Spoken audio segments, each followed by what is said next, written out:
بسم اللہ الرحمن الرحیم۔ السلام علیکم۔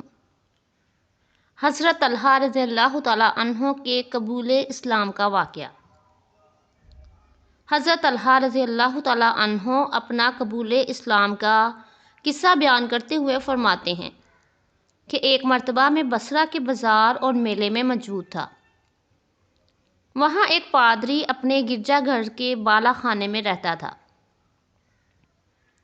اس نے ایک دن میرے سامنے لوگوں سے کہا، اس بازار اور میلے والوں سے پوچھو کہ کیا ان میں کوئی حرم میں رہنے والا ہے؟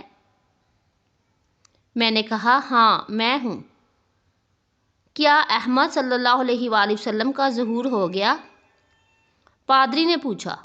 میں نے دریافت کیا، احمد کون؟ تو پادری نے کہا، عبداللہ بن عبد المطلب کے بیٹے، اور یہ وہ مہینہ ہے جس میں ان کا ظہور ہوگا، اور وہ آخری نبی صلی اللہ علیہ وآلہ وسلم ہیں۔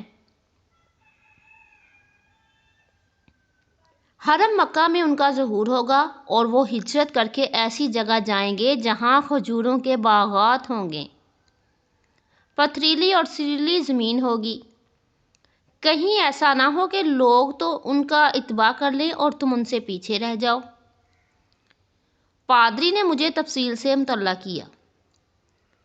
اس کی بات میرے دل کو لگی اور میں وہاں سے تیزی سے چلا اور مکہ میں پہنچ گیا، اور میں نے پوچھا، کیا کوئی نئی بات پیش آئی ہے؟ لوگوں نے مجھے بتایا کہ ہاں،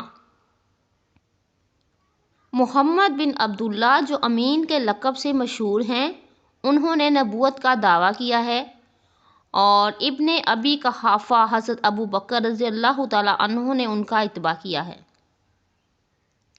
یہ سن کر میں حضرت ابو بکر رضی اللہ تعالیٰ عنہ کے پاس گیا اور میں نے کہا، کیا آپ نے اس آدمی کا اتباع کر لیا ہے؟ جواب دیا، ہاں۔ تم بھی ان کی خدمت میں جاؤ اور ان کا اتباع کر لو، کیونکہ وہ حق کی دعوت دیتے ہیں۔ حضرت ابو بکر صدیق رضی اللہ تعالیٰ عنہ نے فرمایا، اس کے بعد حضرت طلحہ رضی اللہ تعالیٰ عنہ نے حضرت ابو بکر صدیق رضی اللہ تعالیٰ عنہ کو اس پادری کی بات بتائی۔ حضرت ابو بکر صدیق رضی اللہ تعالیٰ عنہ حضرت طلحہ رضی اللہ تعالیٰ عنہ کو حضرت محمد صلی اللہ علیہ وآلہ وسلم کی خدمت میں لے گئے۔ وہاں حضرت طلحہ رضی اللہ تعالیٰ عنہ مسلمان ہو گئے۔ پھر انہوں نے حضرت محمد صلی اللہ علیہ وآلہ وسلم کو بھی اس پادری کی بات بتائی، جس سے حضور صلی اللہ علیہ وآلہ وسلم کو بہت خوشی ہوئی۔ جب حضرت ابو بکر صدیق رضی اللہ تعالیٰ عنہ اور حضرت طلحہ رضی اللہ تعالیٰ عنہ دونوں مسلمان ہو گئے تو ان دونوں حضرات کو نوفل بن خویلد بن عدویہ نے پکڑ کر ایک رسی میں باندھ دیا، اور بنو تمیم نے ان دونوں کو نہ پہچانا۔ نوفل بن خویلد کو مشیر قریش کہا جاتا تھا۔ ایک رسی میں باندھے جانے کی وجہ سے حضرت ابو بکر صدیق رضی اللہ تعالیٰ عنہ اور حضرت ابو طلحہ رضی اللہ تعالیٰ عنہ کو قرنین، دو ساتھی کہا جاتا ہے۔ امام بہقی کی روایت میں یہ بھی ہے کہ حضرت محمد صلی اللہ علیہ وآلہ وسلم نے یہ دعا مانگی کہ اے اللہ، ہمیں ان عدویہ کی شر سے بچا، آمین۔ اللہ تعالیٰ ہم سب کو دین پر چلنے کی توفیق عطا فرمائے، آمین ثم آمین۔